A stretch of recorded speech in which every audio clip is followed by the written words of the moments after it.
Okay, now here is the EACHINE RatingKing 4x4 Buggy. It's a 1/14th ready to run RC car, and it says it's capable of up to 35 kilometers an hour or 22 miles an hour. That might not sound all too crash hot, but it is only 1/14th scale, so that's pretty impressive for its size. Now what makes this EACHINE stand out is it includes an FPV camera, which is pretty cool, and I haven't seen this implemented before in an RC car, well, not that I'm aware of anyway. Now, not only does it include 1000 TVL camera up here, but it also includes another smaller 720p 30 frames a second action cam as well, which is a nice little bonus. So quick specs: 333mm long, 200mm wide, 200mm high, nearly 1 kilo total, 232mm wheelbase. It includes a 320 amp ESC, brush 550 motor, and it also includes a 7.4 volt 1500 milliamp battery. Now here's where it gets interesting. It's got a 1000 TVL CCD 110 degree mini FPV camera. Also includes a 5.825 milliwatt transmitter there with a 7-color adjustable lamp on the back here. I'm not too sure, maybe if you're racing with other people you can have 7 different colors so you know who is who. And yes, it is forward drive. Now here is a top 500 sports camera, presented a 720p 30 frames a second wide angle sports camera, so that's pretty cool. Now here are some specs on the ESC. Enough of that, let's go see what you get inside.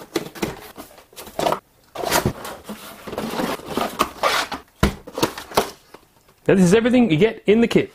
Now here is your 2.4 gigahertz transmitter.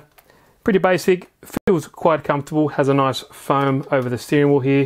It takes 4 AA batteries, which is good, and it also includes them, which is a bonus. That's excellent, so ready to power up as soon as you get it. You have your basic steering trim here, throttle trim, steering reverse, steering dual rates, and your throttle reverse up here. So that's it. Pretty basic, but it should do the job. Now let's go through the accessories that you get. Double-sided tape, spare body clip, antenna tube, stickers, more double-sided tape, another battery charger, cable ties. Now a super simple LiPo charger. You just plug your balance connector in there and wait 3 weeks to the battery to be charged. Now this is where it gets interesting. Another action camera, like I said before. So there you go. Quite small. As you can see, it's in the palm of my hand, but that's a 720p 30 frames a second action camera, apparently, so I'm not too sure how it hooks up. I'll definitely have to look at the instructions to get further info about this, but there you go. You can plug your micro SD in there, and it does come with this cable, so that's obviously where you plug it in and you have an on and off switch up there. But once I find out more about this, I'll definitely look into it. And a small battery, which is of size 3.7 volts, so it's 1 cell, 250 milliamp hour LiPo. It's all coming together now, so this obviously is to power up this small camera. I'm no rocket scientist here. Plug her in here. Now insert this microscopic cable in the back side of this camera. There we go. Cooking with gas now. It's flashing, so obviously we need to insert a micro SD card in there. Push this button, starts recording. Push again, it stops. Not too sure, so don't quote me on that, but that's interesting. So the other battery charger is for that 1 cell LiPo. As you can see, it's a different connector than the previous one. Now here is the instruction manual for the RatingKing. I'm not too sure that's how you pronounce them, but RatingKing, I don't know, it's a weird name, but it's from EACHINE. They do a lot of FPV stuff, quads and all that kind of cool stuff, so I think this is their first run at actually making a car with FPV ready to rock and roll. Instructions, how to bind and all that kind of general stuff, what's required, do's and don'ts. So here's a little thing about the adjustable tail lights, like I was saying before. It's got 7 different colors: green, red, blue, orange, pale green, purple and white, so that's pretty interesting. Parts list, exploded diagrams, all the good stuff that you'd expect. But let's see the car. Now here it is. I think it looks pretty cool from this side profile. It's got a kind of look. Now here it is. I think it does look very cool on the side. I do like the profile and overall design, you know, it does look very nice. Quickly before I get into it, what I did notice is this suspension is very nice, and it's got a nice dampening to it. It's not very springy, which is exactly what you don't want if you've got an FPV cam. We don't want to be bouncing around everywhere, so that's quite nice. It hasn't got the most longest throw, but you know, it does work. Now on every single body panel it has this clear plastic that we'll need to rip off, but I'll get all that done and then we can have a closer look around the car. Now I've removed all the clear plastic, and what I do like about this, it's got these body pins that do include this small It's like a cable tie around it, so you can just easily pull it off. So once you remove the 4 body pins, you can easily just lift off this body, just like that. But you do have to be careful because the actual transmitter here is connected. So just unplug that. Happy days, and then you are free. The umbilical cord is cut. Now here is the body, and like I mentioned before, I think it looks pretty cool. Has like this integrated roll bar system into it. It's got this cage underneath, so I guess you could run it without this shell if you wanted to. It's just attached via these small self-tapping Phillips head screws. But if you notice underneath, this is where the action happens. There's your small FPV camera there, simply plugged in. It does include a lens cap, which is cool, so you don't scratch it around in transit. Pop it back on. It's friction fit on there quite nicely, so it won't slide off easily. There you go. It obviously a little wire connects it to the back of the camera and through the body up into small 25 milliwatt system there. So the transmitter gets its power through this cord, plugs into the actual receiver onto the car, which gets power from the two cell LiPo battery in the car itself. So at least it's you'll get long run times of this. You don't need to carry a separate battery just for this like you do with the other camera that's included. Quick look around here. But yeah, it's very cool. I do like this type of platform. I'm glad they kind of ventured into this FPV scene, not just in the planes and quads, but the cars. That's pretty cool. Now I would recommend having this antenna tube on because this transmission from this will be better. You got more chance of getting a clearer image on your goggles or however you're transmitting the image from the car. So yeah, put that on there. I think it includes like a little flag that you can put up on the end to snazz it up a bit. And there we go. Look at that little antenna and the small flag up top. Reminds you of the good old 80s. We used to have the huge ass FM radios and you had the massive antenna sticking up. Okay, so let's have a closer look at this chassis. It does seem pretty interesting. Without the FPV gear and stuff on top, it just looks like a basic car pretty much. Now here we have your basic brushed ESC. It doesn't say anything about being waterproof or anything like that, so please don't run in any puddles or anything of that nature because I don't think it will last very long. You have your on and off switch here, which is open, so yeah, that just verifies that it's not very waterproof at all. Now, maximum 2-cell LiPos can only go in this receiver, but it also does have a fail-safe. It does have low voltage protection and it also has over voltage protection as well, so it's a nice little unit. I think it's more than enough for this car. As you can see, you have this smaller cable coming off the power button here, which obviously leads into the EAC, and this provides power to the FPV system. As you can see, it includes DIN style connectors. Now the quality of the wire seems pretty good actually. It feels nice silicone there, so yeah, it's not too bad. Now here is your brushed motor, basic can style. It says it's 550 size, but I'm not too sure about that. So the spur gear and pinion is enclosed in this little plastic casing. The spur gear is plastic and the mesh can be adjusted as well. Now while we're on this side, here is your basic EACHINE 3-channel 2.4 GHz receiver. Now lying down here is your steering servo, and it does have a servo saver in there as well.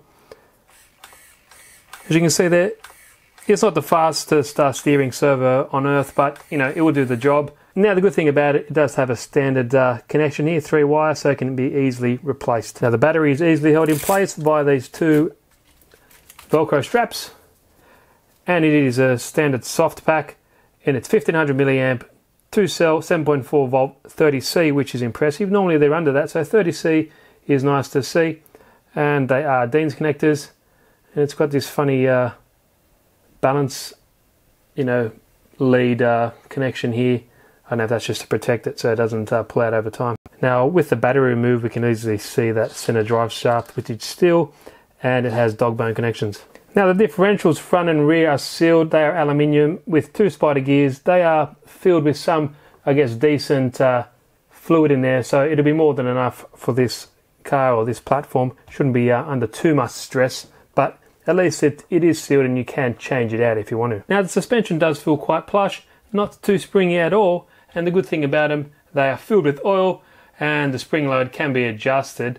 They are all plastic, but for the price point, what do you expect? They do seem to work well though, so yeah, not too bad. Now the car does come with full bore bearings. Now you do have a pivot ball suspension style system, classic, but it works. And all the front and the rear suspension, like the A-arms and all that kind of stuff, looks identical, just flip the other way around. Now the drive shafts are CVD, they are 3mm thick steel, and they are dog bones, obviously, on all four corners. Now the wheel hex hubs are 12mm and they are aluminium, which is pretty cool. I guess you can run larger wheels on there if you like. And it's got a basic M3 thread.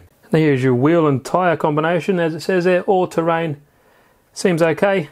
Not too sure it has foams in there. It does feel like it, but you know, not too bad. Pretty flexible, but the car doesn't weigh that much. Now throughout the car it only uses hex heads or Allen keys, which is nice to see. No Phillips heads here. Now underneath the chassis is nicely countersunk. It is all plastic. There is no aluminium in the car at all. It does have flex, as you can see. The motor there does flex, but the meshing should be fine because the spur and the pinion gear flex together, but apart from that it seems okay. Now the only metal I see is connecting the two steering halves together there, so that's kind of nice to see. Obviously the tie rods and all that kind of stuff are bumper bars, nice and flexible, same as the rear, but overall a very cool little car, and I think a pretty cool platform to start, I guess, a FPV. It's small enough and I guess nimble enough to you know, get a few of them together and race with your friends and all that kind of stuff. Maybe that's what they're aiming for, but first impressions, just by looking at it, it does seem well built. It is to a price, and it doesn't need to be overly powerful or anything like that, because end of the day you want some FPV footage and not too bouncy or going too quickly. So what I'll do, I'll plug everything up, get those batteries charged, make sure the FPV camera works and everything like that. Also we'll check the small 720p camera that comes with it. That'll be interesting. But yeah, let me get all that done and I'll see you in a bit. Okay, I have a micro SD card in this 720p sports camera on top. I have the battery charged up, plugged in, ready to go. Now I've got these Tovsto FPV goggles. Watch in the future for a review of these and an unboxing. I just want to use them to show you quickly how it looks in the goggles. They don't have DVR capabilities, but what I'll do, I'll put my camera in here so you can see the screen. But let me turn this on and see if we actually can pick up an FPV signal.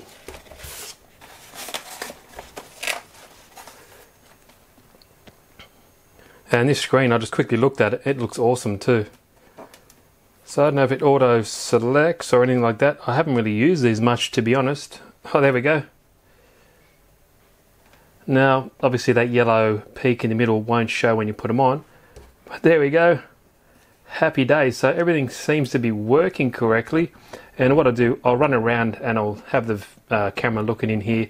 And I'll also use the 720p camera just up here somewhere and see how that looks as well. So stick around and I'll take it outside.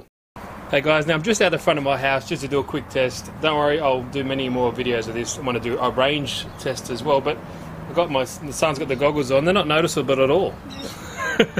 You look like a big bumblebee. Let's step over here. Well, this car goes surprisingly well. If I should give you a quick splat, it goes pretty quick. Not too bad actually. And but what I'll do, I'll turn on the little action camera and I'll put the FPV goggles up here so you can have a look and see how it kind of looks. Okay guys, now I've just turned on the 720p 30 frames a second action camera that comes with this bad boy. We'll see how it looks compared to the FPV camera. I've noticed that it makes a weird noise. It does sound, but it's kind of got a weird noise that comes with it. Maybe it's something to do with firmware.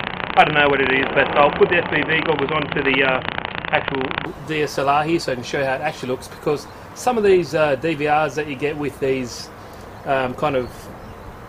or FPV goggles, for example, don't really portray how good it actually looks. So I'll put it onto there, but I'll hopefully get some goggles with DVR capabilities later on. But here we go, first time FPVing with a car. It looks pretty, it's kind of exciting actually. I've never done this before, but I'm kind of holding this at one hand and going as well. Okay.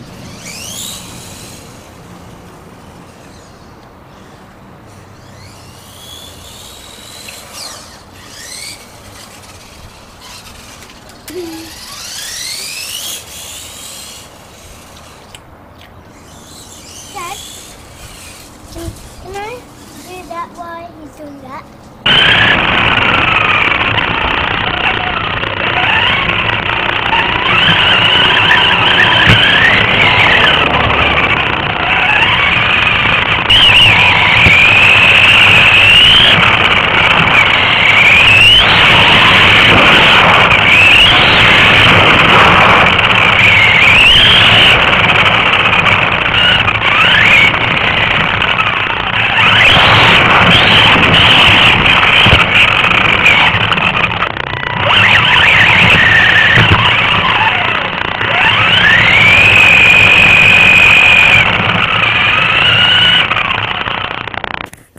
Okay guys, now I hope you liked that short little video showing the FPV capabilities and the not too bad 720p camera that comes with it.